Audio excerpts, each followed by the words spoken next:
Hey guys, welcome to the channel. As you see in the thumbnail, what if Luffy joined Revolution Army Part 1. Before I start, please do support for more awesome content and subscribe my channel and like this video and also share this video with your friends. I have created my other videos playlist, there you can watch my all videos easily, check out as well. Let's start this video. The Straw Hats were cruising on board the Thousand Sunny sailing the New World.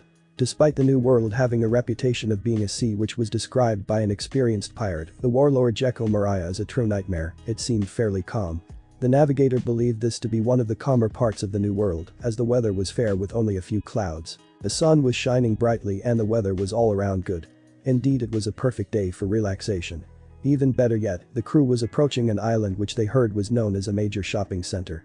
This made most of the Straw Hats happy for different reasons. Nami went shopping for more clothes, Robin for more books, though she rarely ever was in a sour mood, Chopper for more medical books and supplies, Usopp and Frankie for their own supplies, Sanji for more food and of course, going accompanying his lovely ladies.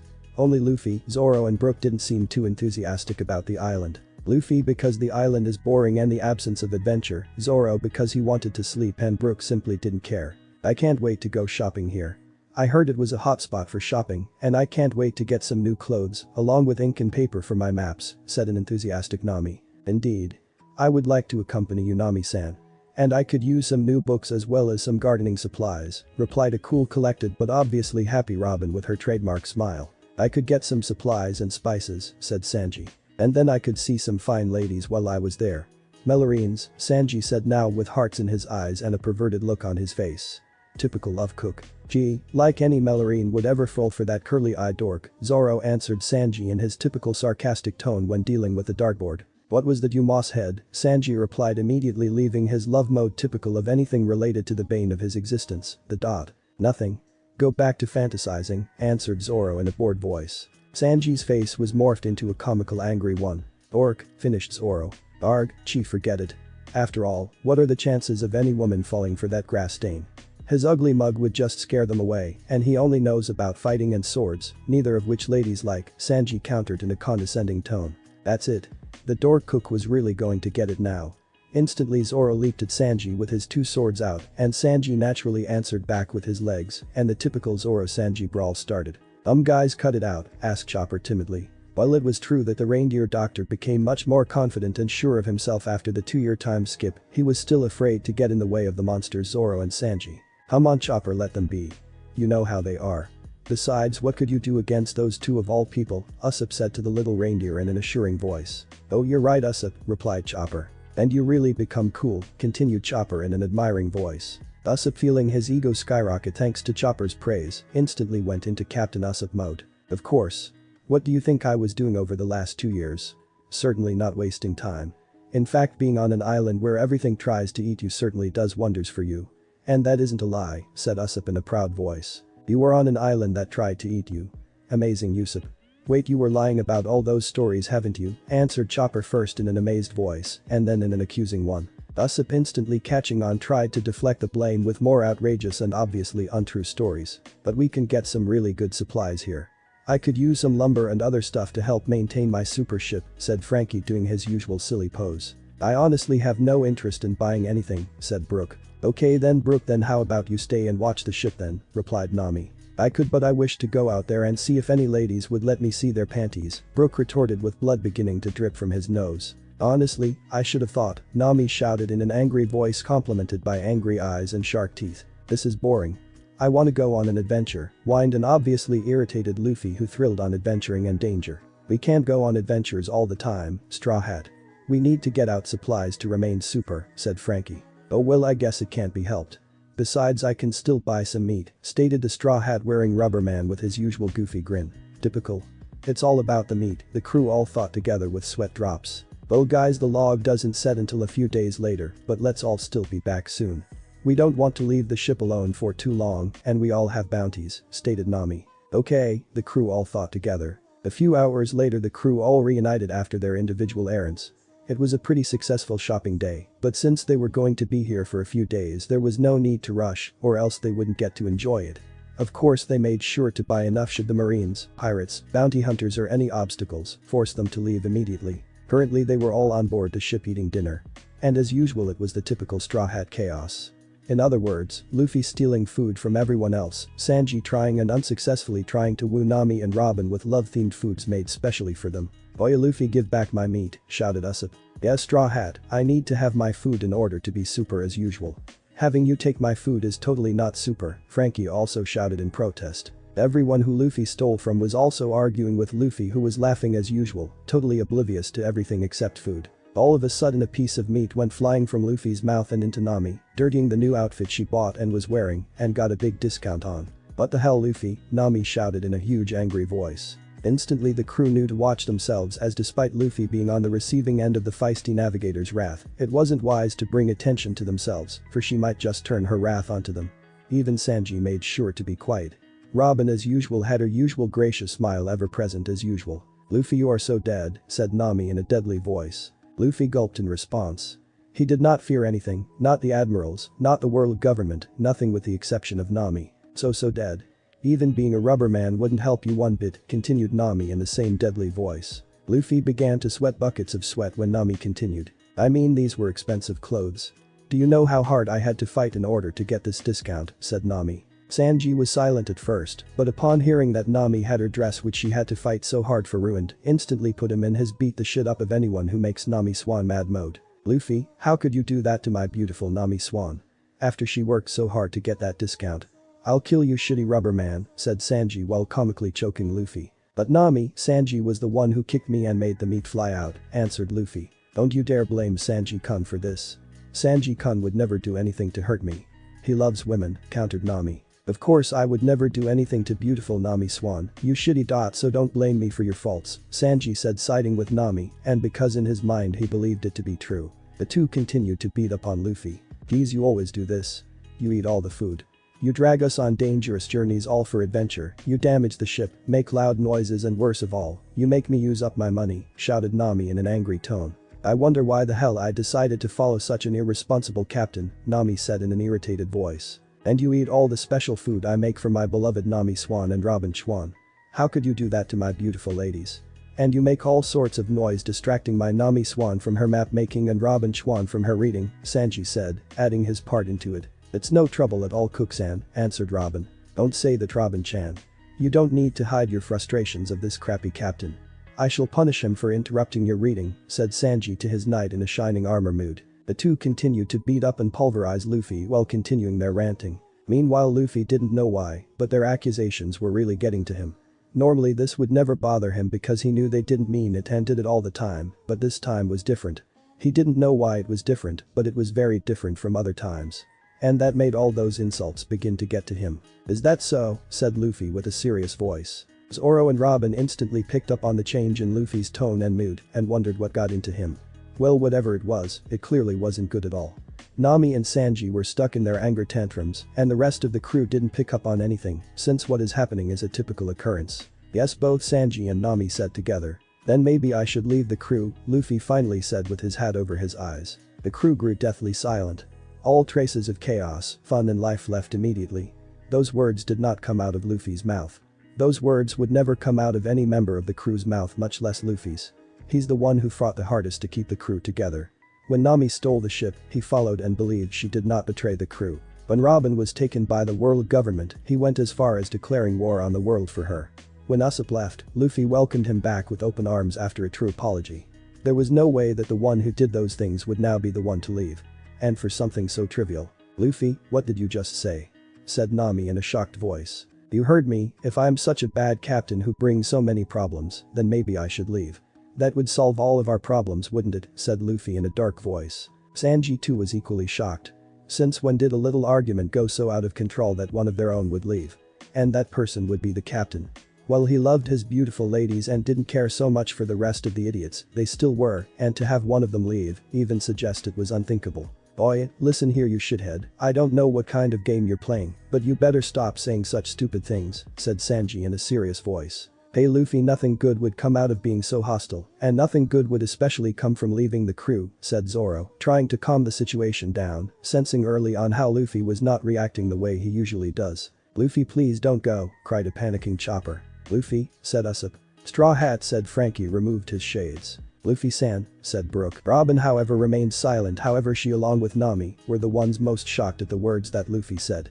Both of them suffered great misery during their lives, and Luffy was their shining beacon, their savior who freed them both from their pasts and gave back their family and their dream. It is for this reason, along with his love for him, his strong sense of right and wrong, his willingness to help even strangers and many other reasons, that both of them have strong feelings for him beyond that of the other. Robin maintained her composure, but inwardly she was afraid of what Luffy might do. Nami however didn't really get what Luffy was doing, and despite her hidden feelings for him, still was angry at him. First for the clothes, and now her anger took on a new level. You say I cause a lot of problems. Well, if I'm gone there wouldn't be any problems. You say I make you spend a lot of money on meat. But if I'm gone you wouldn't have to spend any more of your precious money on meat. If I'm gone, then you wouldn't have to go on any more dangerous adventures. If I'm gone you get the peace and quiet you want so much. If I'm gone, all the things wrong here would be fixed if I leave. Luffy finished explaining his reasoning. Nami could not believe what she just heard. It was unusual for Luffy to give any sort of logical explanation and argument. Normally she would be impressed for Luffy to have done such a thing if he hadn't done it for the wrong reasons. No matter what reasons there were, no matter how logical the argument is, no one should ever leave. And she didn't want to lose any of her precious things, especially her captain. Luffy then turned to Sanji, and Sanji made sure to pay close attention to what he was about to say, for what he would say would define the future of the crew. And you Sanji, said Luffy. I am the cause of your beautiful Nami Swan and Robin Swan not getting any of their special food full of your love. Well, if I'm gone, then you could give it all to them. And if I'm gone, Nami can draw her maps, while Robin can read her books in peace and quiet, just like they wanted. Luffy explains his reasoning to Sanji. Sanji, just like Nami, was shocked and impressed by the argument. He would have complimented the boy captain had it not been for the worst cause. Luffy, what's wrong with you? How could you even suggest that? Nami desperately asked. You're always complaining about me being a bad captain.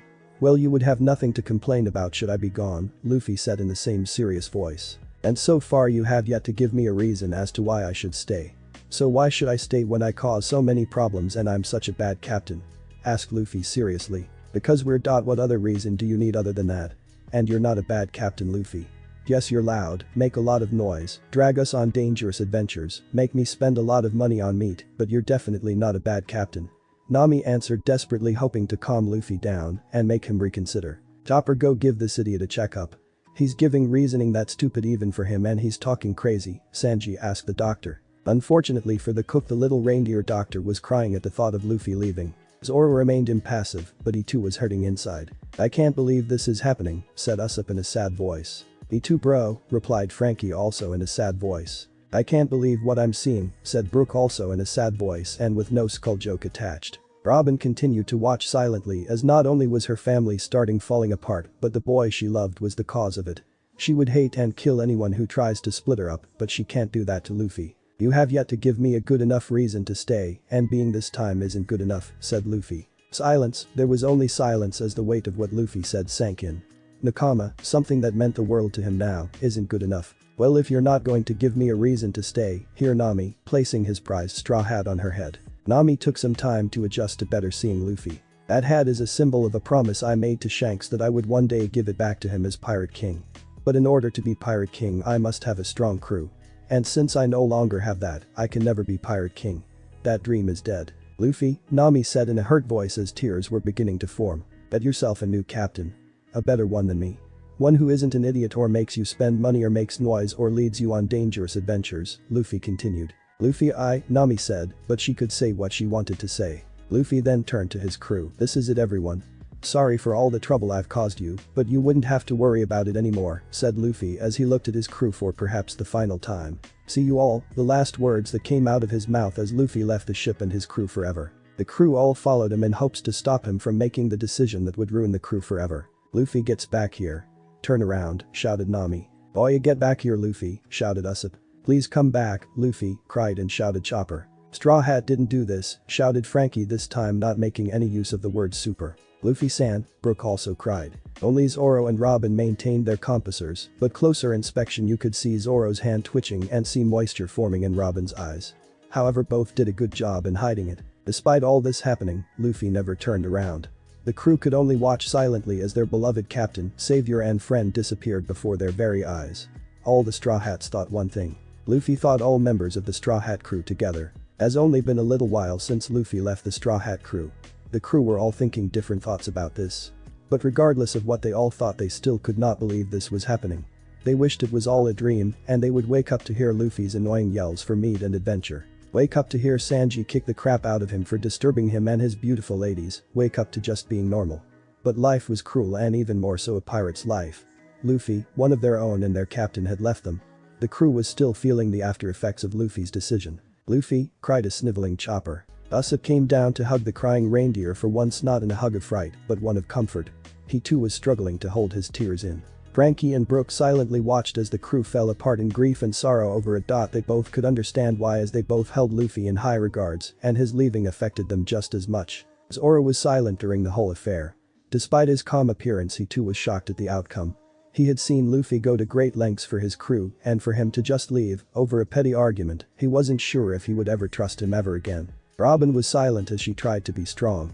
While harboring feelings for her captain, she knew she had to be strong for the crew, because now the crew needed its strength more than ever since they lost their strongest person. Next to Robin, Nami took Luffy's leaving just as hard as Robin, even harder. She had feelings for the idiot captain, though she would never admit it, even to herself. But one thing she would not argue with was that she did not want him to go. But he did, and now she began to think that it was her fault her captain left. If she hadn't started that stupid argument, none of this would have happened. Sanji had already bitten down on his cigarette. That shitty captain, how dare he leave this crew? He had a responsibility, and now he is wrecking the crew apart and making his beloved ladies cry. He knew Luffy was selfish, but this was a new low for him. A low he could never forgive. "Well, we should wait for the log to set," said Zoro neutrally. The crew all turned to Zoro, miffed at the fact he doesn't seem the least bit concerned about Luffy leaving. "Zoro, damn you, how could you say that?" shouted an angry Chopper. "Yeah, you're even colder than those swords you carry," Frankie also shouted angrily. "Zoro, what the hell is wrong with you, can't you see Luffy left?" an irate Nami said. The effects of her hero's leaving was more present in her than anyone else. "Morimo, you better have some good explaining to do before I kick your ass.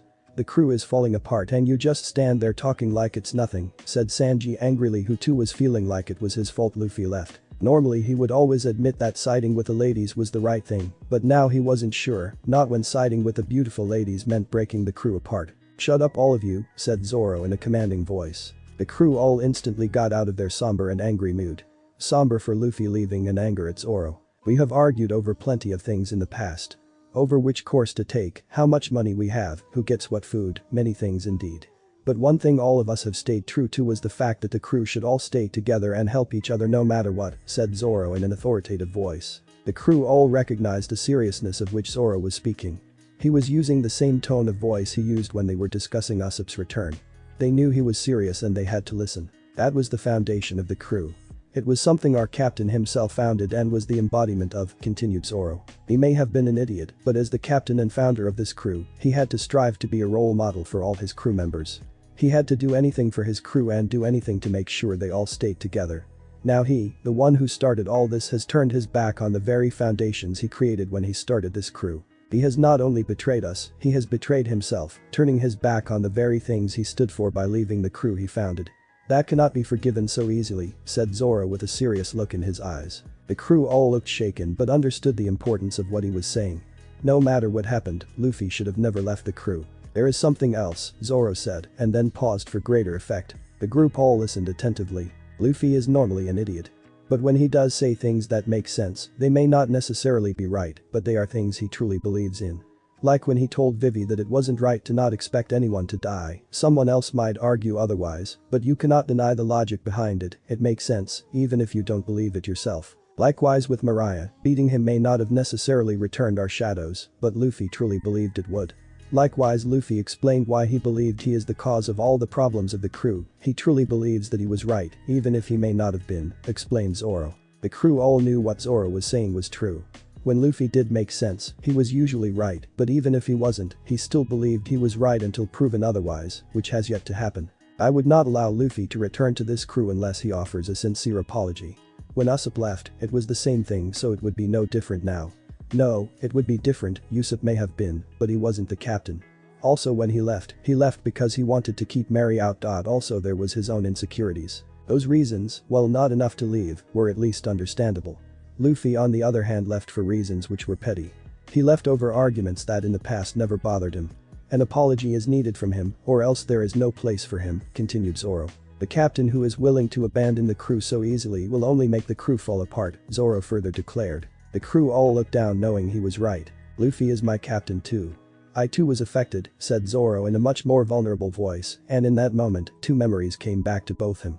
Zoro remembered losing badly to Mihawk and then crying to Luffy that he would never lose again. Him, the monster, the demon was crying. Also he remembered giving his life for Luffy when Kuma came to capture him.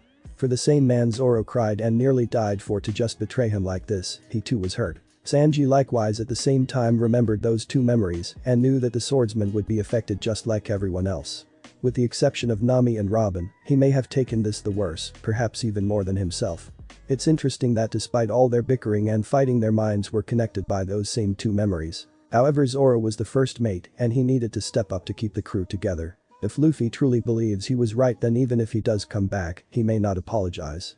If that's the case, it would be best to leave him on this island, Zoro said. But Zoro, pleaded Nami. No buts, retaliated Zoro. Nami looked like she wanted to argue but kept silent. Nami-san, let it go, said Sanji in a consoling voice. Me and the Mosshead may not agree on many things, but what he is saying is right, finished Sanji. The log sets in a few days.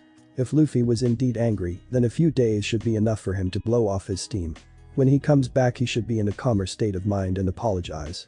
We have a few days left, so we'll wait for Zoro to finish. The crew all agreed and decided to wait. The mood was somber, having lost their shining beacon, and things were more mechanical, done as if simply to keep a sense of normalcy, not out of sheer joy or fun. They waited for a few days and on the last day their tensions were at an all-time high. It was the last day and they waited for Luffy to return. This would be the last chance they would get for the boy captain to rejoin, but Luffy never came. The crew reluctantly left to continue sailing the further seas without their captain this time. Welcome to the Knights of D, my son, said Dragon in a proud voice. Thank you, father, I am happy to be here and I would serve you till death, replied Luffy. Well said, my son, said Dragon in his proud voice. But still it's hard to believe that this scrawny kid is actually one of us, never mind that he is Lord Dragon's son, said Hannibal. Do not underestimate him, he is Lord Dragon's son after all. He carries the blood of the strongest through his veins, Electra said. Even before he awakened the will of D, he has performed some incredible feats like taking down a warlord Crocodile quickly, Juri said. Crocodile was a weakling, trash like him isn't worthy of joining the revolutionary army and fighting for our great cause. Defeating him is a simple affair. Anyone who can use it can do it. Hannibal countered. But he invaded all three of the world government strongholds and even declared war on the world government to save LuffyxRobin, the light of the revolution, said Monroe. She was only given that name to gain her trust. Her sole purpose for being the light of the revolution was to make it easy to form an alliance with Luffy, since he was so determined to become Pirate King and stay with his crew, making him join the army would have been impossible, replied Sabo. The O'Hara incident and her ability to read the poneglyphs was simply used to make it all the more convincing for her to join. Anyone who has awakened the will of D can read the poneglyphs, since it is the language of our ancestors, so naturally we can all read it. Lord Dragon, who is the strongest D alive along with Pirate King Gold D Roger, can read it best. And Luffy, who recently awakened it, could also read it. LuffyxRobin was not needed for that reason. Simply to make it easier to get Luffy on his side, Sabo continued. But since Luffy came to us willingly, asking her to join was completely unnecessary. Of course we would have rescued her anyway since we are revolutionaries and she was a slave and Tequila Wolf to build a bridge for the world nobles, Electra finished. I still find it hard to believe Robin was with you, father, said Luffy, genuinely surprised. That was quite something. In fact, she would have made a fine addition to the army given her background. She obviously cannot join the Knights of D, but she would fit perfectly into the army masses. But she was hard to locate so we couldn't find her. We would have taken her in had we known, said Dragon. I am glad to know that there are people out there that would have helped her. I wished she met you guys sooner. She suffered a lot, said Luffy. The revolutionary army is about freedom. And she was denied it for a long time. The same thing with your navigator cat burglar Nami. Had we known what was going on in East Blue we would have gone and helped. It would also increase our influence into the East Blue, for despite it being the weakest sea of all, it produces some of the greatest people in the world. Yourself, myself, your crew members and Gold Roger are prime examples. It would be a strategic move to rescue it had we known, answered Dragon. But I don't like the idea of you guys talking about using Robin for anything. Even if you rescued her and wanted to get to me, said Luffy in a serious tone. Well, I still find it hard to believe he's one of us, said Hannibal. Again, he is a D and Lord Dragon's son. Besides, after he awakened the will of D, to help him harness it, it was required he fight each of us and his father. You cannot deny how quickly he mastered it and how strong he is, Kenka answered Hannibal. I see. You certainly have a good point. Despite not winning all the battles, he certainly gave a truly magnificent fight worthy of his name, Hannibal said, having to agree with what Kenka said. The feats that he has achieved in the past as a pirate, the fact that he is a D and dragons on to boot, his great strength and charisma, he certainly is worthy to be one of us, Jupiter said. He may have all that, but there is one more, countered Sambi. What? Asked Jupiter. Commitment to Lord Dragon's cause. It is one of the most important aspects of the Revolutionary Army, and especially for a Knight of D. You have to be completely devoted to him, and Luffy-kun tends to be a bit rash and acts of his own judging by his past, Sambi said wisely. We all have that issue. But in the end we still are Lord Dragon's greatest followers, Jupiter countered. Everyone listened, shouted Luffy. I may have only been a revolutionary for a short time, but I am completely devoted to him. He took me in when I left the crew. And unlike the crew, he forgives me for my faults. Despite all that, he trained me and taught me to harness the power of D. And I hate the world government. They killed Ace, they killed my mother, tried to kill my crew, made Hancock suffer as a slave, made Bone-chan suffer in Impel Down, did nothing to help the fishmen and mermen of Fishman Island get along with humans. I hate them and would do anything to see them burn in hell, said Luffy in a passionate voice. Luffy, Sambi couldn't help but say. Of course you're a fishman too. So naturally that part would affect you, Scorpio said. Luffy would not betray us. He may act on his own, but he is completely loyal to us. His speech in his past along with his resolve proves it, said Dragon as a matter of fact. Shooting his hand up in the air he shouted. Monkey D. Luffy. Knight of D. Shouted Dragon with his hand in the air. All the remaining Knights of D followed suit and shot their hands up in the air. This was concluded with Luffy shooting his hand up. The Knights of D led by Monkey D. Dragon, the greatest of the Revolutionary Army and the group that would bring the world government to their knees. A few hours later Dragon was walking in the corridors when a large individual stood in front of him. Quite the character, isn't he, said the stranger. Indeed he is, Teach, said Dragon. Blackbeard of the Four Emperors wasn't dressed in his usual pirate clothes, but instead in Knight of D attire. Marshal D. Teach, also known as Blackbeard, is the final member of the Knights of D. Zahahaha, I met him in Mock Town, and it was easy to tell he was something. And when I saw his wanted poster, it made sense, he was your son after all, said Blackbeard. Well, it was a good thing you didn't capture him at Mock Town, or else things would have gotten complicated. I'm glad I got to you to stop you from pursuing him any further, said Dragon matter of fact. Well, even if he was your son, he was not with the army, so I didn't think you would mind, said Blackbeard. There is no cause to be upset. It is understandable. In the end, no harm came to him, besides you have done well in helping in my master plan to bring about the end of the world government and those who oppose me, said Dragon. It is something. I mean, first you approach me and ask me to join your army in exchange for training me in awakening the will of D. Then you give me the dark fruit. So what I had to do was somehow hand over Ace to the world government, which would prompt them to go to war with Whitebeard. The resulting battle would significantly weaken the world government, regardless of whether they won or not. That would make it easier for the Revolutionary Army to crush them in the future. Explained Blackbeard on Dragon's plan. You would have me kill both Ace and Whitebeard should either survive the war. Of course Ace didn't survive, so that wasn't necessary, but Whitebeard sure did. Ace is the son of my mortal enemy, the man I admire and hate the most, Gold D. Roger. Since Ace is that man's son, he would never join me. In fact, just like his father, he would soon oppose me. And I'm positive he would awaken the will of D with time. He needed to be taken out. And Whitebeard had to be taken out for you to be an emperor. Dragon continued where Blackbeard left off. And then as an emperor I would seize all of Whitebeard's territory and make it our territory. It would make it easier for the Knights of D to move. Of course the rest of the army, even the commanders, cannot take advantage of this since they all think they are my territory when in reality, they are yours. I got Whitebeard's devil fruit as an added bonus. It helped because it made the world think I killed him for his devil fruit, not to expand the influence of the Revolutionary Army, said Blackbeard. But it was really tough. I mean, I had to fool everyone into thinking that I wanted to be Pirate King. Not to mention they all think I killed Thatch to get his devil fruit when in reality I already ate the devil fruit I wanted. I decided to give the fruit to one of them. And I had to tell Ace that I was pursuing his little brother for the warlord title. It wasn't necessary, but it certainly made sure Ace would fight, continued Blackbeard, though being a warlord was a nice bonus. It made getting into Impel Down and recruiting new crew members a lot easier. As well as sneaking into Marineford. Things just seemed to be going my way completely, exactly as I wanted. Finished Blackbeard. Everything seems to work in our favor, even the unexpected, said Dragon. Now that my son is here I have everything I need to conquer the world government and make the D the rulers of the world the way it should be, said Dragon. The world government has only 2 Admiral-class fighters, Fleet Admiral Akainu and Kizaru, along with the 7 warlords. That means 9 enemies in total. We on the other hand have 12 fighters, each capable of battling Admiral or Emperor-class enemies. If somehow the world government formed an alliance with the 3 remaining Empereros, no matter what, they would have 12 fighters against our 13, we still have the advantage. But we would still possess greater power. Then there is myself. My power is on par with, no greater than Roger's. We may have been equally powerful back then, but that was 20 years ago. I am much stronger than back then. I alone can kill them all. Finally there is our trump card, the ancient weapon Uranus. The colossal super sea king that obeys only me. Said Dragon. No matter how you look at it, we win. We would trample the world government and anyone who gets in our way, continued Dragon. Nothing would stop us, finished Dragon. Quite a lot revealed, huh? I really enjoyed this particular chapter. My favorite actually anyway. Some notes. The Knight of D attire consists of the typical revolutionaries' clothes with green cloaks similar to dragons. Also a note on devil fruits. I believe they don't affect clothes. Remember when Luffy turns small when he goes gear 3rd, his clothes shrink to match. If stretched, his clothes would stretch to match. If his own Knight of D transforms, the clothes wouldn't be destroyed. All the new guys are Knights of D, so they all are Ds. About Robin. Dragon only called her the light of the revolution to make her feel as if she was important to them when she wasn't.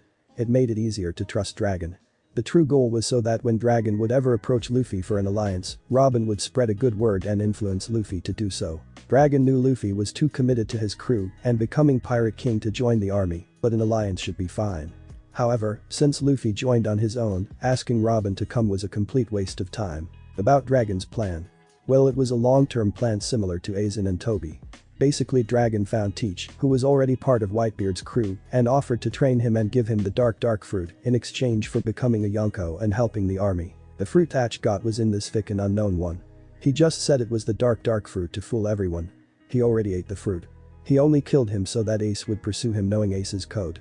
The fruit was given to a random member of the Blackbeard pirates. When Luffy and Teach met in Mock Town, Teach was truly after Luffy. Since Luffy wasn't part of the army, he didn't think Dragon would mind. However, after Luffy escaped from him to Skypia, Dragon intercepted him and ordered him not to go after Luffy. During his battle with Ace, he only said he was going after Luffy to make sure Ace stays on his tail. Dragon wanted Ace gone because Ace is Roger's son. Roger and Dragon have a history which will be revealed in due time. Since Ace is Roger's son, Ace would never join him, in fact he would oppose him, so Dragon wanted to get rid of him at once. He could have done it easily, but Ace was under Whitebeard's protection. And despite Dragon being much stronger than Whitebeard, he still does not want to challenge Whitebeard directly. Handing Ace to the world government achieves 3 things. First, it makes it easier to kill Ace with the whole war going on.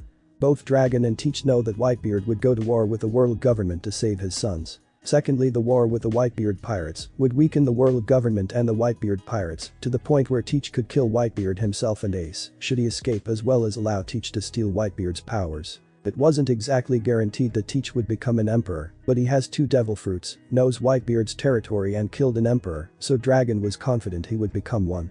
Finally, it would significantly weaken the world government so the revolutionary army could take over in due time. It made the seas more chaotic, thus forcing the world government to spend more resources on it in the long term. The time is near, said Dragon. Time for what, father? Asked Luffy. Time for what? Isn't obvious. Time to invade Mariagewa. Replied to Dragon. Already, father? Asked a perplexed Luffy. Why yes, Luffy. Confirmed Dragon. Truth be told, I wasn't expecting to have the invasion of Mariagewa this soon. In fact, the invasion wasn't supposed to take place for several more years, but you joining certainly sped things up, explained Dragon. I am very selective when it comes to choosing members to be part of the Knights of D, each must have great power, be a D, have all 3 types of, and have awakened the power of D, each of these requires luck as you should know. Continued Dragon. It's really tough finding people who meet each of these. And even if they do, they need to have the most important thing. And I believe you know what that is. Said Dragon. Be loyal to you, your army and your cause, answered Luffy immediately, knowing that this was the most important aspect. Not just for the Knights of D, but for all members of the Revolutionary Army. I wasn't expecting to find another candidate to become a member of the Knights of D so soon. And I certainly wasn't expecting it to be you of all people in this world. I was at Logtown to see if there was a possibility, but I could immediately tell that would never happen. Said Dragon. So to think that you would join my army of your own free will. Even now it still surprises me. And you already met quite a few of the requirements to be a member of the Knights of D.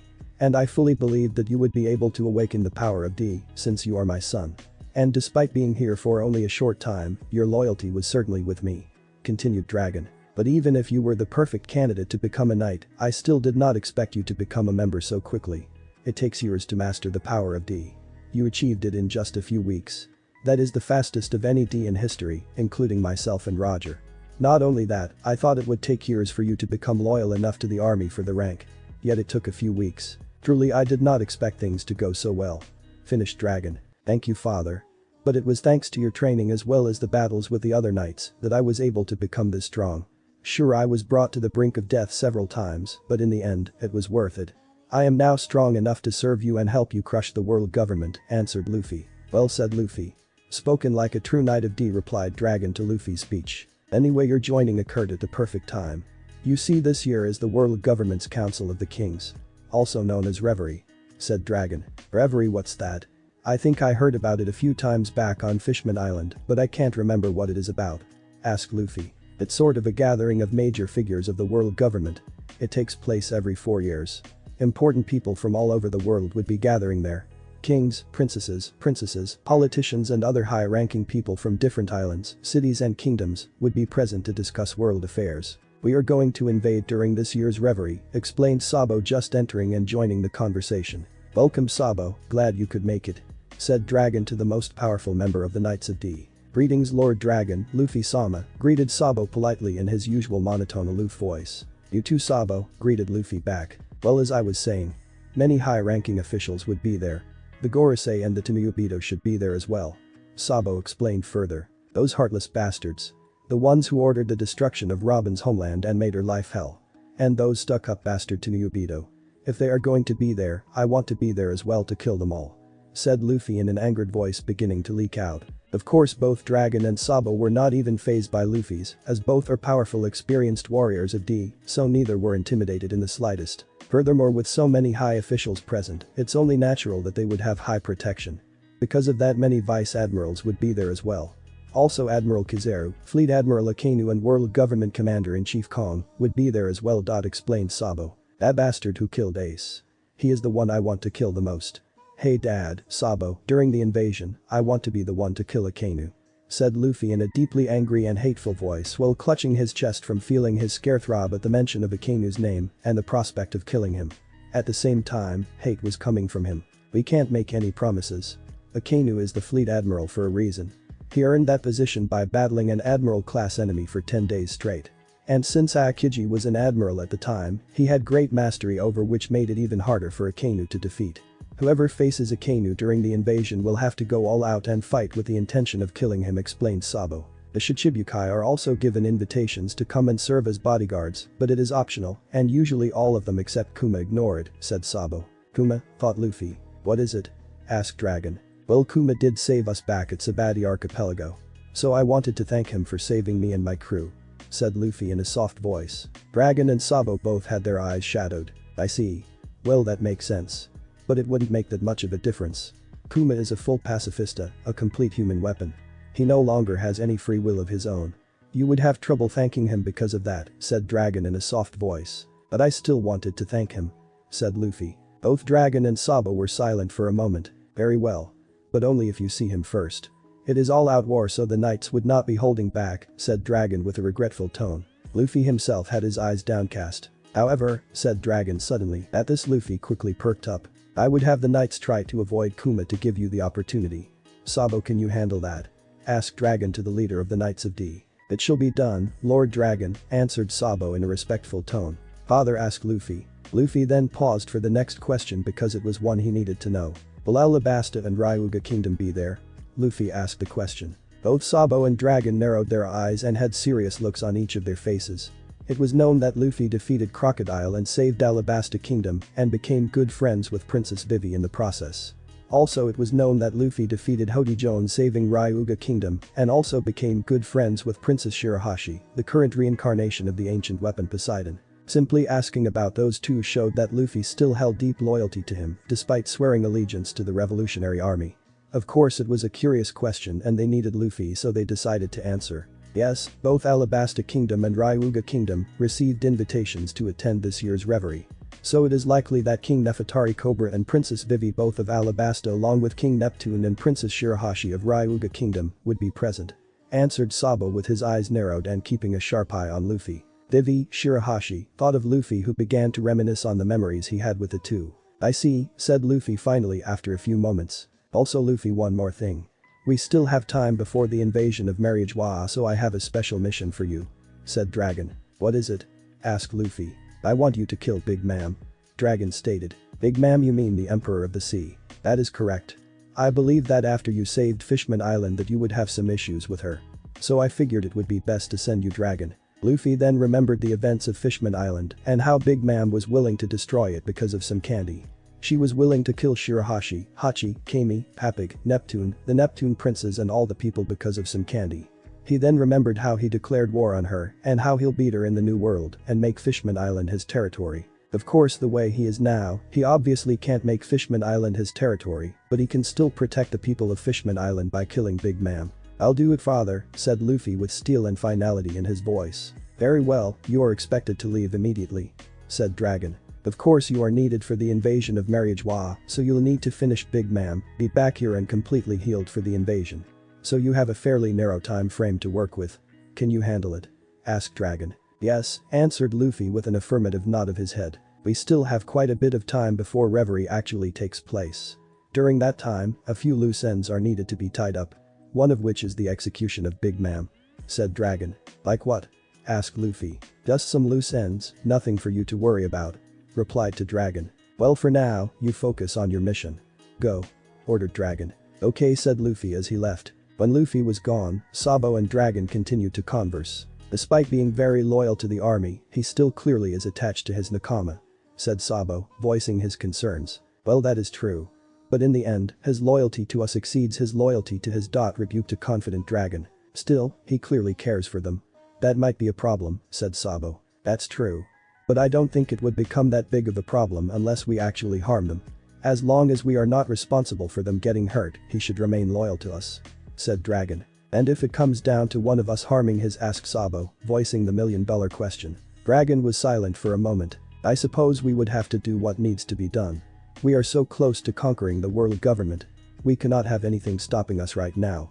Said Dragon. However, if we do harm them, we must make sure at all costs that Luffy does not find out about it, said Dragon. Of course we'll try as much as possible not to harm, finished Dragon. Very well, my lord, said Sabo in a respectful tone of voice. Anyway, it's time for the cleansing to begin. Said Dragon. I see, said Sabo. There are clearly a few revolutionaries in the army who would not approve of an assault on Mariagewa and would try to stop us. They would have to be killed. Said Dragon. Ivankov is one of them. That freak would be more interested in protecting the subordinates than achieving our objective. He too would have to be disposed of. Said Dragon. What about Luffy? Asked Sabo. During his break into Impel Down, Ivankov was a major ally of his. If he dies, Luffy would surely not react well, said Sabo. We'll make sure he doesn't find out. Tell him that the world government found out where he was and sent a force to kill him. His Nakama friends were also killed trying to protect him. Notify Monroe of the Knights of D. Have him kill Ivankov and the rest of those idiots in that Nakama country. Said Dragon. As you wish, my lord. Said Sabo in his usual respectful voice when speaking with Dragon. Also, Red Hair Shanks and Kaido would have to be disposed of. Both are threats to us ruling the world. Even if we destroy the world government, both would still oppose us. During the war, Kaido tried to attack Whitebeard to seize power. Red Hair was able to intercept and stop him. He might try to use the destruction of the world government to seize power. He would have to be killed, said Dragon. And Shanks is even more dangerous to our cause. Shanks is one of Roger's former . As a result, he knows all about the power of D. Also, he witnessed my battle with Roger, meaning he knows of my abilities. Having seen Roger fight with the power of D many times, he knows all about it, including how to counter it. Likewise, he knows of my devil fruit powers, so he'll know how to fight me. He too knows the true history and the location of Uranus. Furthermore, Shanks was Roger's student, making him my enemy as well. He is currently one of my most dangerous enemies, and he would definitely oppose me, so he would have to be taken out. Stated Dragon as a matter of fact. Shall I take him out, my lord? Asked Sabo. No, I have a better idea. I'll have Teach kill him instead. There is clearly history between Shanks and Teach, and I know that right now Teach is strong enough to kill him, said Dragon. You plan to have Teach kill Shanks in order to avoid Luffy suspecting that we would be responsible for Red Hair's death, said Sabo, seeing what Dragon was planning. That is correct. Luffy already has a bad history with Teach over his capture of Ace. He would certainly believe that Teacher Blackbeard would do something like kill Shanks, said Dragon. And Luffy would believe that Blackbeard did it to get one step closer to becoming Pirate King or something similar, not because you ordered it, said Sabo. That is correct. Teach was chosen to kill Shanks not only because of his history with Shanks, but because Luffy would never question as to why he did it, nor would he suspect us. As a result, he would never find out, said Dragon. It certainly would be disastrous if Luffy found it, said Sabo. Indeed it would, said Dragon. Not to mention, Luffy would be able to channel his rage at Shanks' death, along with the Vankovs during the invasion of Mariajois. As for Kaido, well, you could handle him, said Dragon. Yes my lord, said Sabo. I'll order the rest of the Knights of D to be prepared to purge the revolutionary army of its traitors or those who would not support our cause. In the meantime you are ordered to kill Kaido of the 4 emperors, said Dragon. Very well Lord Dragon, answered Sabo. Dragon then got off his throne with his cloak flowing. Let the cleansing begin, said Dragon. Another bombshell chapter. Well, as usual, some notes and explanations. First on Teach killing Shanks. I know a lot of you wanted to have Luffy kill Shank because you are interested in the meeting between Luffy and Shanks and how it would turn out. But Luffy is still loyal to him and still loyal to Shanks, despite him being very loyal to Dragon. He just wouldn't be able to bring himself to kill Shanks. If Dragon ordered Luffy to kill Shanks, then Luffy might become enraged that his father ordered him to kill his friend and idol, and he would leave the army. Dragon doesn't want to take that chance. So instead, Blackbeard would do it. Luffy would easily believe that Blackbeard would kill Shanks just for power and instead want to kill him, not knowing he did it under orders of his father Dragon. Shanks are dangerous to dragons. Since Shanks is a former crewmate of Roger, Shanks knows about the power of D. He has seen Roger use the power of D many times, so he knows a lot about it. So it is likely that he would know how to counter it. Also, he has seen Dragon fight a big battle with Roger, so he knows about Dragon's devil fruit powers. So he knows about both of Dragon's sources of power, the devil fruit and the power of D. So he'll know how to fight and ultimately kill him. Shanks also knows the true history if you recall the Straw Hat's conversation with Rayleigh at Sabati Archipelago and the location of the ancient weapon Uranus. Also, because Shanks was close to Roger, he would never support the army. In fact, like his ex-captain, he would oppose Dragon. So Dragon needs Shanks dead. He can't get Luffy to do it since Luffy holds him in high regard and doing that might make Luffy leave the army. So Blackbeard would do it instead. They have history, so he's perfect. The fight between Roger and Dragon. I did say that there was an epic battle between Dragon and Roger. I wouldn't reveal much, but I would say that it was different from Garp's battle with Roger. Roger saw Garp as a rival and friend. Dragon, on the other hand, I would tell you, is by far Roger's strongest and greatest enemy. They do look about the same age, both are extraordinarily powerful, and as seen so far in this story have almost opposite personalities. Roger is carefree like Luffy was and Dragon cold and manipulative. Roger versus Garp would be pirate versus marine. Roger versus Dragon, on the other hand, would be good versus evil. I'll reveal the nature of this colossal battle later. Reverie. Well, I did hear in the Fishman Island arc that Reverie is supposed to take place this year. So I figured it would be the perfect time to invade the Holy Land. More importantly, Vivi and Shirahoshi would be there. This would set up the fateful meeting between two of Luffy's girls, Vivi and Shirahoshi. Also, the fact that many big people would be there would allow the revolutionary army to showcase their terrifying power. Not to mention all the important people are in one location, so it is the perfect chance to kill a good chunk of their enemies. About the high security at Reverie. I just made that up. I figured for a big event like Reverie where so many important people are gathering, naturally they would have beefed up security. So I believe that quite a few Vice Admirals, Kizaru, the Fleet Admiral Akainu and Commander-in-Chief Kong along with the Gorosei, would be there all at once. So basically this would be the best opportunity to take out the world government, kill the emperors first. The emperors are a threat to the revolutionary army, each for their own reasons. Big Mom and Kaido might use this to seize more power, and Shanks will always be an enemy to Dragon. So they have to be taken out. Also, the emperor's death would make the Reverie more important since the death of 3 emperors would cause the world government to panic and bring everyone together at Reverie to try and tackle the situation. About Luffy seeming a bit softer and awk. Well, he had to be awk for the story to work. So sorry about that. And if the time skip was too long, it would mean Reverie has already passed and the Straw Hats would become too strong if the time skip was too long. Also, I didn't want him to appear heartless or too cold. I wanted him to still care for everyone. I just don't see how he could have a harem if he is completely cold-blooded. Luffy mastering the power of D in a few weeks. Well, Luffy basically created Gear 2nd right after seeing CP9 perform Zoro. And the time skip between that and invading Eni's lobby was just a few hours. So in a few hours, Luffy basically invented Gear 2nd on the spot. Not to mention that Rayleigh said that 2 years would not be enough for anyone to master just one type of dot. Luffy on the other hand in a year and a half mastered all three. Let's face it. Luffy grows extremely fast. Dragon finding it tough to find another Knight of D. Well, the requirements are you must be extremely strong, have all three types of, be a D, and awaken the power of D, each requires luck, so to have all four is just hard. Truth be told, Dragon wasn't expecting to find another knight in years. But he did not expect Luffy to join the army. The invasion took place so soon. Well, if I had to wait for Reverie in another 4 years, all the Straw Hats would be too strong for the knights. Also, Dragon stated that it took years to master the power of D. Dragon wasn't going to invade until Luffy was ready.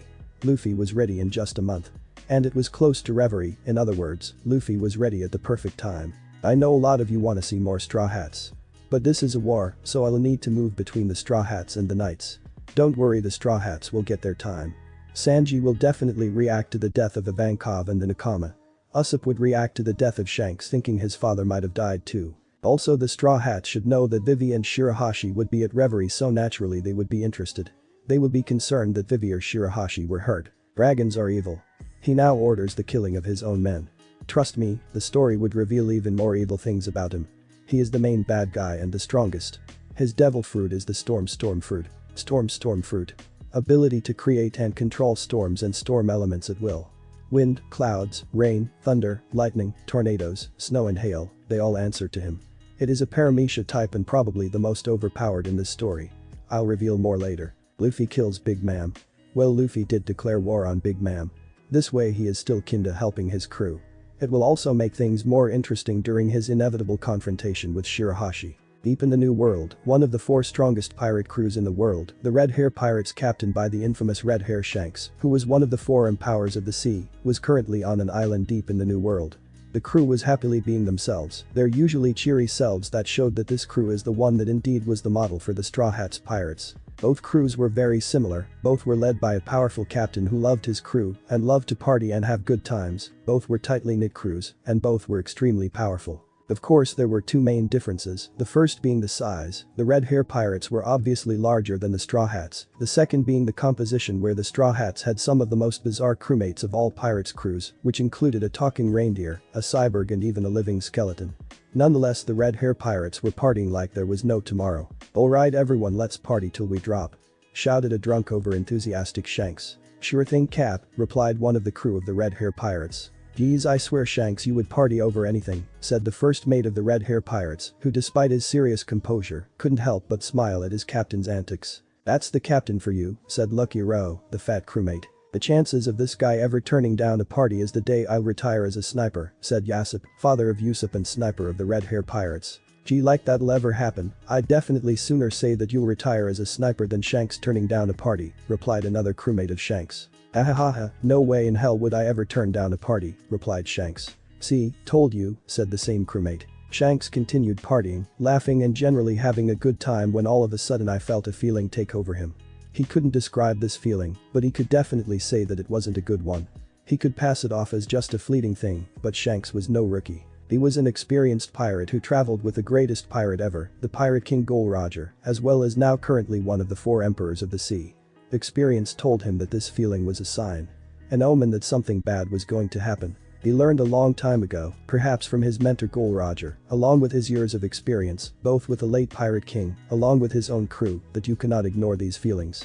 These feelings are as important to a captain as a log pose is to a navigator. It is what steers you on the right path. And right now these feelings was telling him of something really bad happening. This was followed by a physical feeling in 2 places. The first was on his lost arm where he sacrificed it to save Luffy. The second was on his scarred eye, which had 3 scars that were given to him by Blackbeard, who right now was equal in rank with Shanks. The feeling in his eye told him that whatever was going to happen, Teach was going to be related somehow. Likewise, the feeling in his left arm suggested that something was happening to Luffy, and it was big. But he couldn't understand why he would have both of these strange feelings together. However, right now he couldn't do anything about it. Beckman, Shanks' trusted first mate, noticed a change in his captain's demeanor. "Captain, are you alright?" said a concerned Beckman. Shanks immediately left his brooding upon hearing his crewmate and first mate.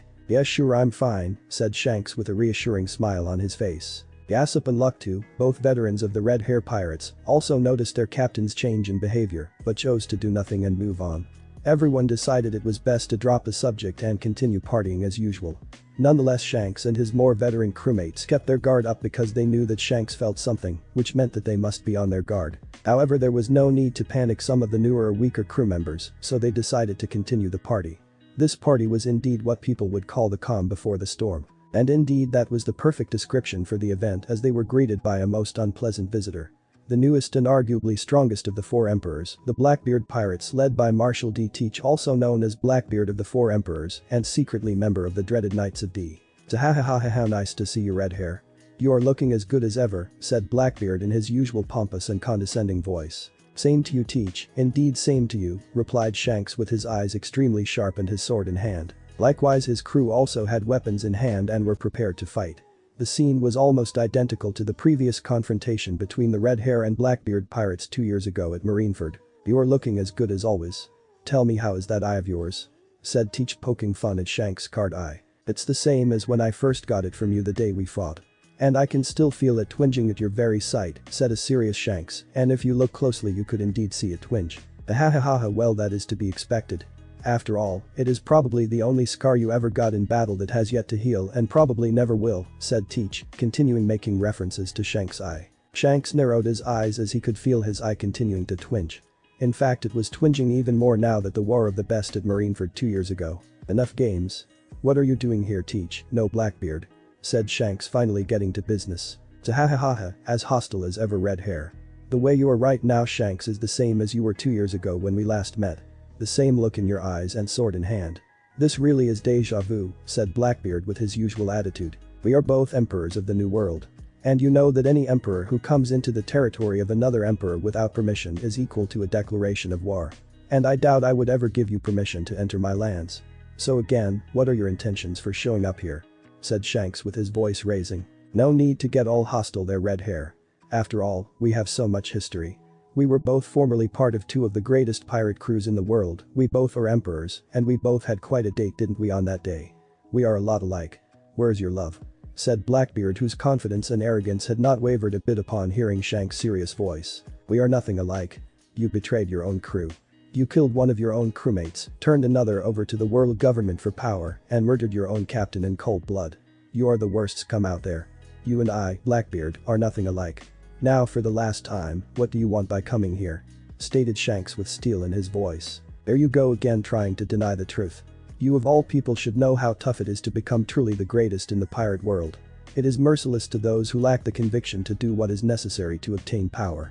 You have to do what you must in order to become truly great," said the teacher, who finally started talking about something serious. "I killed my crewmate Thatch and stole the devil fruit he found. Then I turned over Ace to the world government so that I could become a Shichibukai. Using the privileges granted to those who obtained the title of Shichibukai, I was able to get access into Impel Down to recruit new crewmates. I believe you already met them back at Marineford. Also, I was able to kill my ex-captain, Whitebeard, as well as steal his devil fruit powers. I am the first person in history to have 2 devil fruits. I have some of the world's most heinous criminals as my subordinates and conquered all of Whitebeard's territory. Thus, as a result, I became a member of the 4 emperors of the sea and that much closer to becoming Pirate King. I did what was necessary to become what I am today. You too had to do what was necessary to become the great pirate that you are. You know this to be true." Blackbeard explained his actions. Shanks listened to his explanation with his eyes shadowed by his hair. It was clear to everyone, even those who didn't know him personally, that he was in a seriously bad mood and took what Blackbeard said personally. "So that's it, huh? That's it. All the terrible things that you've done. All the pain that you've caused. All the people, both pirate and marine alike, who lost their lives during the war 2 years ago. All that was because you thought it was necessary to achieve power and become the Pirate King," Shanks said in a low voice with his eyes still shadowed. "The whole world knows what I did. But do they know the truth? Do they really know what happened or just what they read in the newspaper?" said Blackbeard in a cryptic yet still arrogant tone. "What do you mean?" replied Shanks, who was now confused. "The world knows I defeated Porta's D Ace, or should I say Gold D Ace, and handed him to the world government, becoming a Shichibukai in the process. The world knows I entered Marineford and killed Whitebeard and stole his devil fruit powers, becoming the first person to have 2 devil fruits. The world knows that I became one of the 4 emperors of the sea. But do they know the whole truth?" The truth of what really was going on when those events transpired, continued Blackbeard. Damn it, what the hell are you trying to say here, Blackbeard? Said Shanks, who was becoming more confused by the minute. Likewise, his crew were equally confused. A few tense moments to add even more tension to the suspense that was currently going on. Zahahaha. Fine, I'll tell you the truth. You see, everything that I have done so far was under orders of a higher power, said Teach, finally releasing the bombshell. Silence. That was all that was present. It is incredible how the atmosphere can change so drastically with the utterance of a single phrase. The phrase higher power was enough to change the entire complexion of the whole confrontation. Not just this one, but the whole new age that they were currently in after the golden age which ended with Whitebeard's death. The war of the best was one which indeed changed the world. 3 warlords were lost, Blackbeard, Mirai and Jin, along with the death of an emperor. Indeed, it was a war which changed the world. And now Shanks and his crew just found out that the man who manipulated the entire war was working for someone else. This was too much for everyone, especially Shanks. The entire crew, especially Shanks himself, was in a state of shock after hearing this. What do you mean, Blackbeard? Are you saying that everything you did was because someone ordered you to? Shouted a still perplexed Shanks. That's right, red hair, everything I did was under orders of my leader, said Blackbeard. Everything I did was under his orders. Defeating Ace and handing him over to the world government, which would prompt Whitebeard to go to war with the world government to save him. And then entering the war and killing Whitebeard. Even taking the title of emperor. Everything was because I was ordered to. Said Blackbeard. Of course, some things I did on my own. For example, killing one of Whitebeard's crewmates was done specifically to get Ace to follow me. Telling everyone I wanted to be Pirate King was also my choice to make everything easier. Likewise, getting the Shichibukai title simply made things easier to carry out his orders. I honestly didn't care about it, nor even needed it to begin with. It did allow me entrance into Impel Down as well as made sneaking into Marineford easier. Also, getting Whitebeard's power was a huge bonus. Continued Blackbeard. Of course, your entering and stopping the war of the best was suspected by my leader, who knows you somewhat, so he ordered me not to engage you. Honestly, I wouldn't have engaged you anyway if I was given a choice. However, if he did order me to fight you, I would naturally, said Blackbeard. So who is this leader you speak of? And how does he know me? Asked Shanks the most important question. Oh, it is someone who you are very familiar with, said Blackbeard. Then with a maniacal look on his face, he finally said Monkey D. Dragon, leader of the Revolutionary Army. That name was met with reactions from everyone of the Red Hair Pirates. Monkey D. Dragon was the most infamous and most dangerous figure in the world, even more feared than the Pirate King. If Roger was the pinnacle of pirates, then Dragon was the pinnacle of all those who opposed the world government. Dragon is so feared that he is known worldwide as the world's most wanted man. In fact, he wanted Gol Roger himself when he was alive. All the members of the Red Hair crew had gasps on their faces. But the one with the biggest reaction was none other than Shanks himself. Dragon, said Shanks with his face in a scorn. Memories of that dangerous man came back to Shanks like a movie projector. Shanks could still remember that man. How extraordinarily powerful he was that the Roger pirates thought he was a god. How he came so close to killing his former crew, his captain, and destroying the world by attempting to awaken the ancient weapon Uranus. However, Roger was able to stop him. However, Roger wasn't the type to kill his enemies, which was why he let Dragon live. The mere mention of that man's name is enough to send a chill down his spine, which is something considering that as one of the 4 great pirates of the New World, nothing should scare him. I knew the moment I heard his name that he was the leader of the Revolutionary Army. And from reading in the newspapers that his full name was Monkey D. Dragon only confirmed that it was the same guy from 20 years ago, said Shanks with an extremely hateful look on his face. The moment I heard he was alive, I knew I would have to do something to stop him. But as leader of the Revolutionary Army, he was mostly liberating countries from the world government and freeing people from slavery. He didn't seem to be doing anything bad. I thought his defeat at the hands of Captain Roger changed him for the better, so I never bothered. It looks like I was wrong. But to think he was doing something as big as manipulating a whole war, that just seems crazy. At the same time, I'm not surprised considering it is him of all people. Something like this is something he would surely do. Not to mention it's possible for a man like him, said Shanks. I guess I shouldn't be surprised that you're working for him. I mean, it really took me by surprise when you said that you were working for someone. Someone like you who has 2 of the strongest devil fruits and is one of the 4 emperors. For someone as strong as you to be working for someone else, that person must really be somebody extremely strong. But now finding out that it was Dragon, it doesn't surprise me one bit. Extremely strong is an understatement to describe that man. He was equally as strong as Captain Roger, said Shanks. Equally as strong as Roger. Zahahaha. How wrong you are. You see, they may have been on par with each other. But that was 20 years ago. Lord Dragon has gotten much stronger since then. He is now the strongest being in the world, said Blackbeard. Shanks could only grit his teeth knowing that Blackbeard was right. And that meant that even if he wanted to stop Dragon, at this point he couldn't. Especially now that he had an entire army backing him. Teach, seeing the despair on Shanks' face, couldn't help but taunt him even more. Zahahaha, I bet now you wish you hadn't saved Luffy's life and given him your straw hat. After all, he is the son of your captain's greatest enemy, said Teach in a taunting voice. Luffy may be Dragon's son, but he is not Dragon himself. He has done nothing wrong. He is not like Dragon, said Shanks in a firm voice. Oh, is that so? Well, you see, things are different now. He is no longer the little boy whom you gave your hat to, said Teach still in his taunting voice. You're right, he is not. He is now a man who will return my hat to me and become the king of the pirates. You wouldn't know since you never wanted to be king of the pirates to begin with, said Shanks, countering Blackbeard's statement. Zahahaha. I wouldn't know. I know more than you think.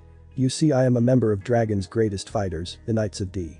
And guess what, Luffy is one of them, said Blackbeard. The look of utter horror was seen clearly on Shanks' face.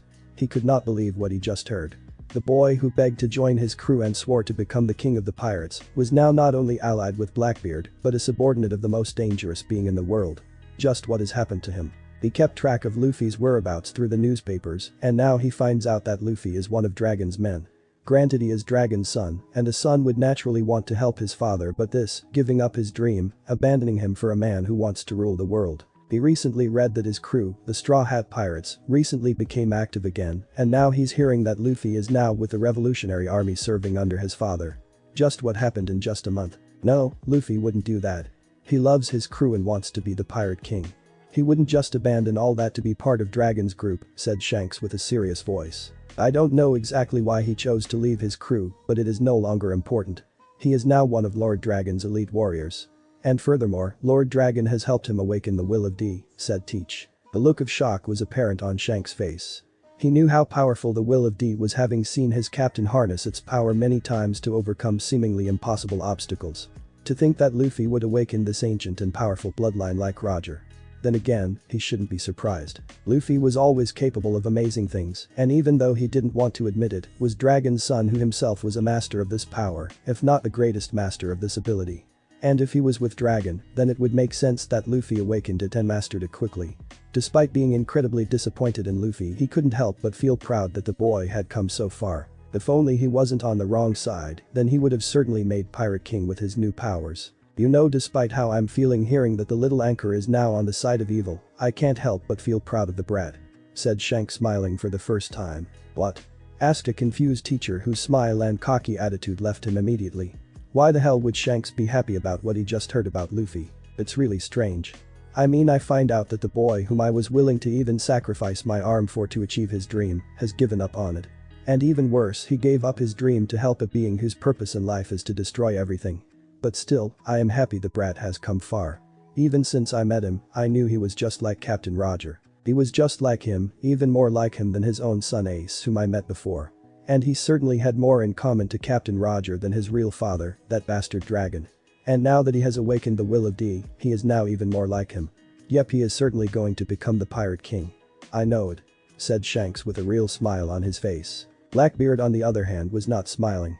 He expected Shanks to react badly, but he didn't expect this. He didn't expect that despite what he told him, Shanks still believes that he would become the Pirate King. I just said that he is now a revolutionary, specifically a Knight of D. There is no way in hell that he would want to become the Pirate King now, said Teach, trying to break Shanks again. No, you're wrong, he would become the Pirate King. He just needs some talking to. Perhaps some sense knocked into him.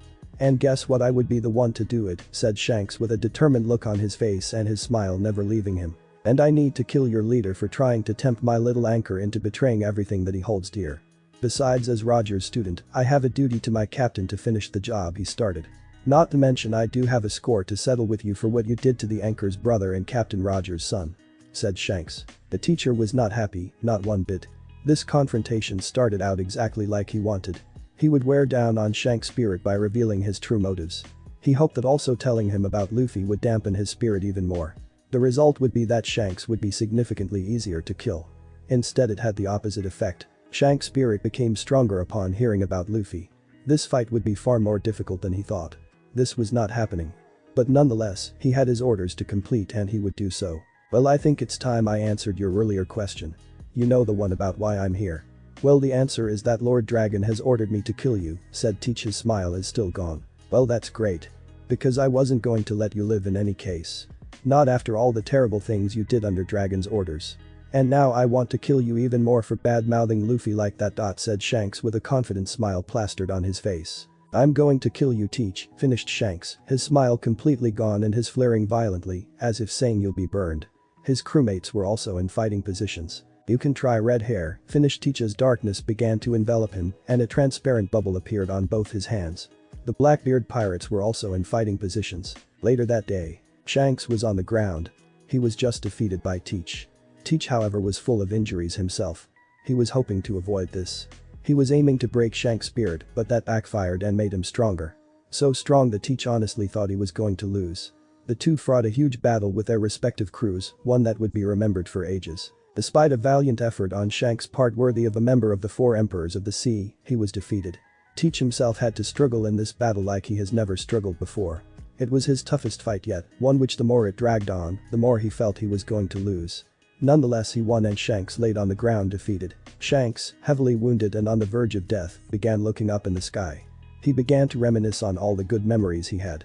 All the fun times he had with the Roger pirates.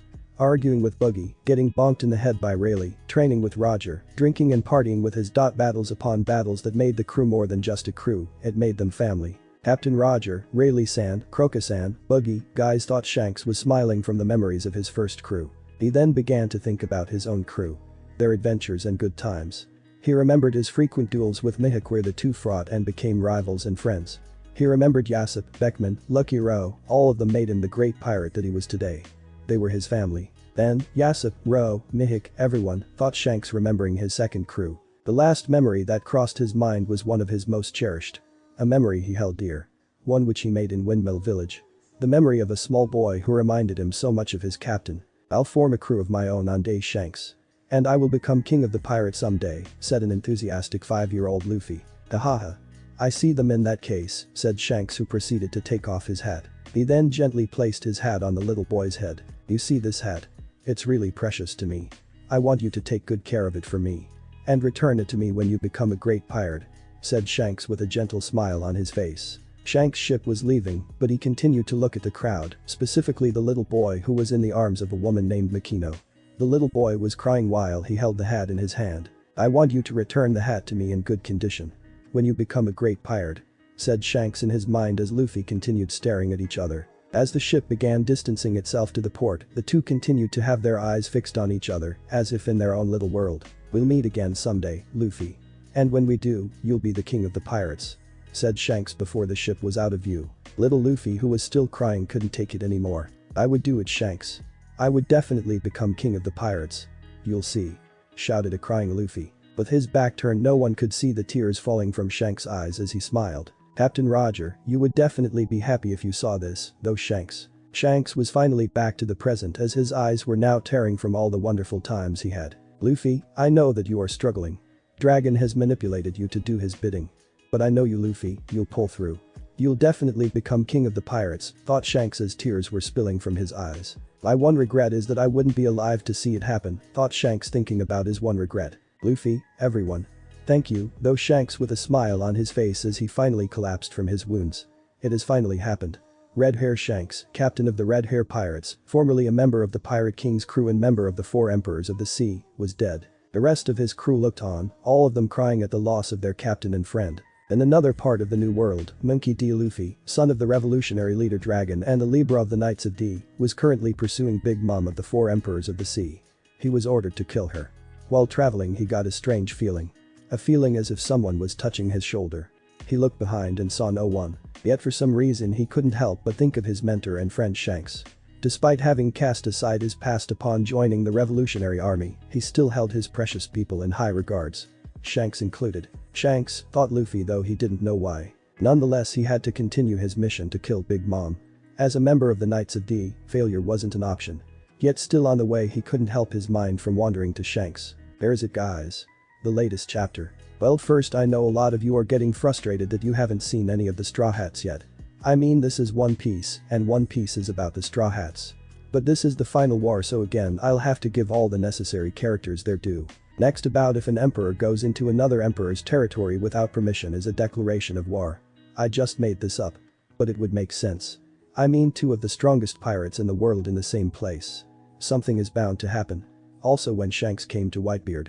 Whitebeard knew Shanks when he was a brat and knew he wouldn't just come here for a fight without good reason. That's why there was no way between the two. Continuing on, the first part of this chapter was more or less the calm before the storm. A party before a dreadful event happens.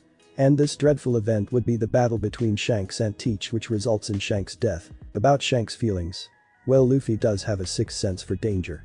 And since the series emphasizes the similarities between Luffy and Roger and Luffy and Shanks, then Shanks should have a similar sixth sense for danger or terrible events. Blackbeard taunting.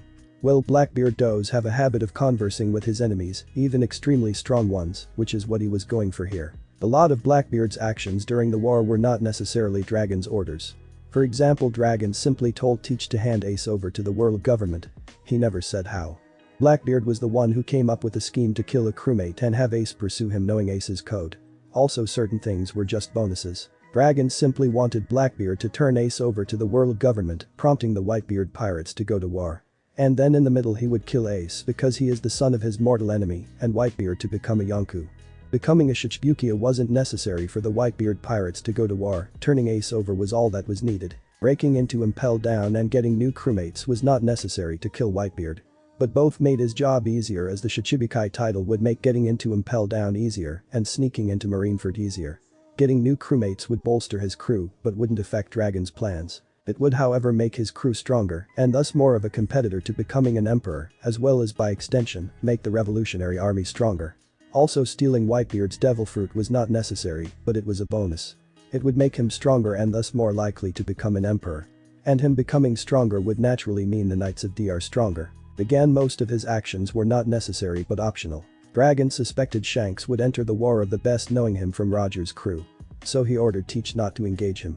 Of course, Teach knows how strong Shanks is, so he wouldn't have fought him anyway, unless specifically ordered to by Dragon. So the nature of the battle between Dragon and Roger is finally revealed. Dragon attempted to unleash the ancient weapon Uranus onto the world. But Roger was able to stop him, however he didn't kill him. And now Dragon is back stronger than ever. Roger didn't kill him for more or less the same reasons Luffy doesn't kill his enemies. Shanks didn't pursue Dragon at first because of what Dragon was doing. Dragon was already defeated by Roger and prevented from unleashing Uranus. Also, Dragon was doing things like liberating lands and freeing people from slavery. He was doing anything bad, so there was no reason for Shanks to pursue him. In fact, because the things he was doing were good things, Shanks thought Dragon turned over a new leaf. How wrong he was. Teach attempted to first weaken Shanks' spirit by telling him about his true motives and about Luffy. This would make it easier to kill him, as he knows Shanks is a strong fighter. Unfortunately, that plan backfired badly, and Shanks is even stronger than he was before. The teacher did not see that coming, so the fight was even harder than he imagined. Shanks' reaction to hearing about Luffy. Well, Luffy wasn't the type to just cry and wallow in misery after hearing about his crewmates. He is the type who would smile more and beat up whoever was responsible. Shanks, who is similar to Luffy, is the same. Rather than despairing about how Luffy joined Dragon, he would smile and defeat Dragon for tempting Luffy. But first he has to defeat Blackbeard, who was partially responsible for the death of his captain's son Ace and bad-mouthing Luffy. Thanks for watching this video. Part 1 is over. If you really enjoy this video, like, subscribe, and comment down below, and turn on that bell notification. And also check out the playlist that I have created and enjoy. Link is in the description. See you in the next video. Goodbye.